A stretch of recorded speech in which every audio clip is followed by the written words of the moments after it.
Hello, awesome people. I am looking for my mat because I am getting ready to go to a yoga event, and I thought this would be the perfect opportunity for me to make my first Yogini vlog. The event I'm going to is a yoga event about death. So we're apparently going to be talking about dying and letting go of the fear of death, which we all have and we all need to get over with. And I'm excited. I don't know what to expect. I know we're going to be coloring and doing some yoga and meditation, and it's going to be great. And I'm going to take you guys along with me for the ride.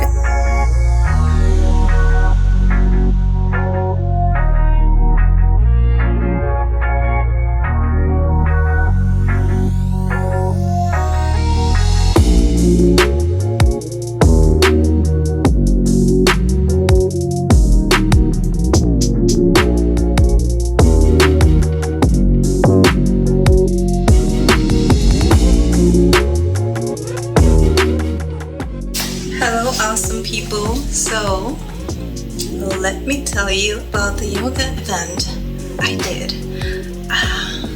It was awesome, from the place to the teachers to the rest of the people, the activities. It was a really peaceful and mindful moment, and I really enjoyed it. The location, it was an eco park, and it's so pretty. It's very green, and even though it was very rainy, I really enjoy when I get the opportunity to do some yoga and meditation outdoors in a safe place, because you hear all the birds and the crickets and just nature coming together, and it's really nice. So I enjoyed that a lot. When we got there, we started straight away with some yoga, and I really enjoyed that it was like a really fun mixture between Kundalini yoga and Hatha yoga. So there was a lot of holding of poses, but there was also a lot of breathing, a lot of breath fire, and a lot of repetitive movements that we know of in Kundalini. Leave me in the comments section if you would like me to show you a little bit of Kundalini yoga here on my channel. So, back to the yoga event.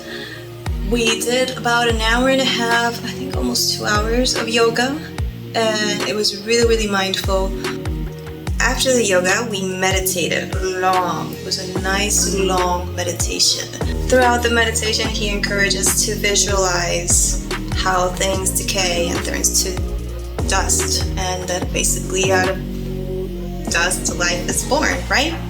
And we focused on very peaceful and mindful thoughts like this. Right after that, we had some breakfast, which, as you saw, mine wasn't the prettiest.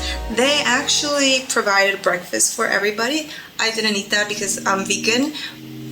I took my breakfast. It's ugly looking, but it's delicious, okay? My tofu scramble is awesome. And after we had breakfast, it was time to paint. And here's what I painted. What do you think? I wanted it to represent me. And as we were painting it, we were all sharing experiences about death and families, death in general, our thoughts about death and dying, our fears. And that was a very cool, interesting conversation. I think that every human has a duality. Every person has a shadow side and a light side. There's a part of you that isn't so good, or that you consider is not so good. And then there's a part of you that it's just pure good and pure goodness. And we all have that shadow side, and it's really important to recognize that, because when we do, we can really use that to heal and use that to improve ourselves, to improve this side. Because once I know myself better, then I can know when this side is coming out in ways that are negative, and I can just bring this side out into my life even more. The yin and the yang. So that's why I painted this like that. And I don't know, do you guys think I should add something to it? Like, should I paint some gold teeth? All gold teeth? Silver?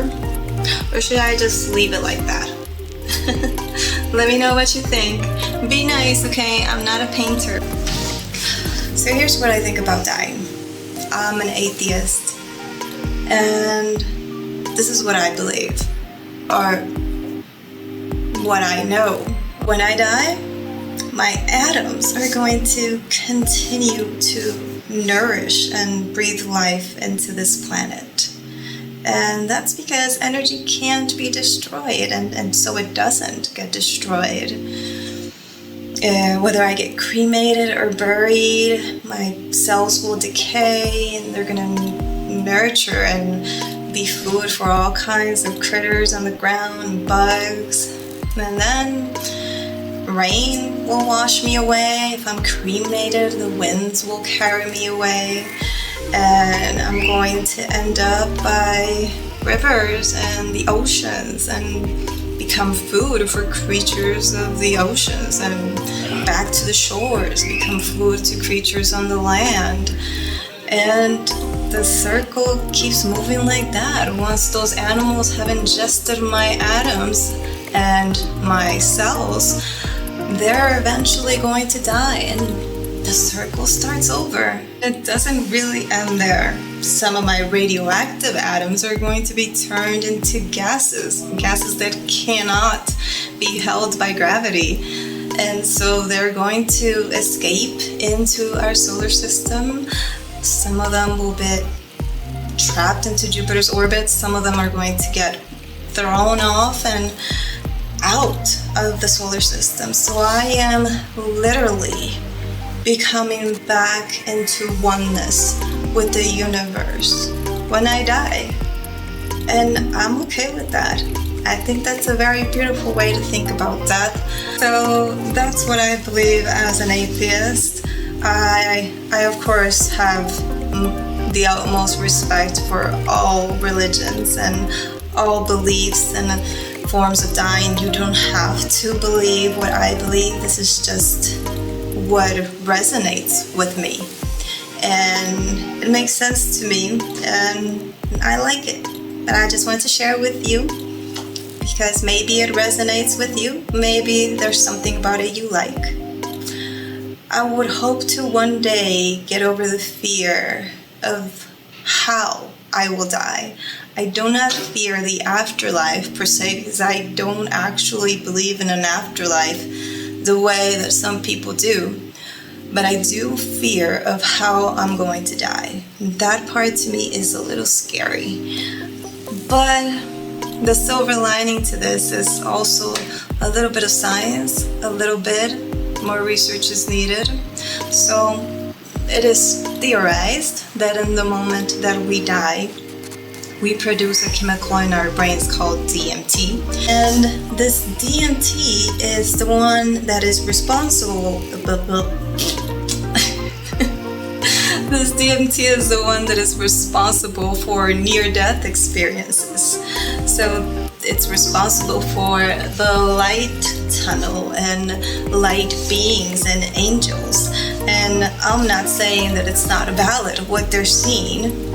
You know, it may very well be. We still don't have concrete answers about this theory of DMT, but it makes a lot of sense because we do have a pineal gland, and pineal glands are known to produce DMT in animals. We are still yet to figure out how it produces DMT and when it's released in our brain. It makes perfectly sense for the brain to figure out a way to protect itself and bring peace in those final moments of pain and agony. Because along with the hallucinations, DMT also produces feelings of oneness, feelings of peace and calmness. So people that have near-death experience also describe these feelings. So I think that even though the way we go may or may not be pleasant, but let's face it, dying is probably not pleasant. there's still that possibility that we can just have a very blissful and big hurrah at the end when we leave. So that's my thoughts. I become one with the universe. I get to experience fully that oneness, that becoming one with everything and being in everything and everyone and part of all that we already are. Like, we already are one. We already have that oneness in us, but it's just so difficult to feel for some of us. And we do all these meditation practices and we struggle to achieve this feeling of oneness with all, this feeling of peace. And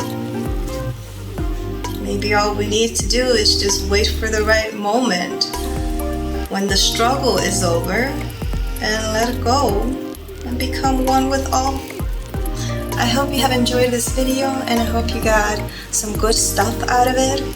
I know that this event helped put my thoughts together more about my own feelings about it, and I hope that I was able to express that to you in the best way possible. If you enjoyed this video, please give me a thumbs up and don't forget to subscribe so you don't miss another one of my videos. Also, let me know if you enjoyed this style, kind of vlog, what I do in a day kind of style of video, because if you do, I will be happy to put out more content like this. Thanks again. Don't forget to follow me on Instagram. Bye.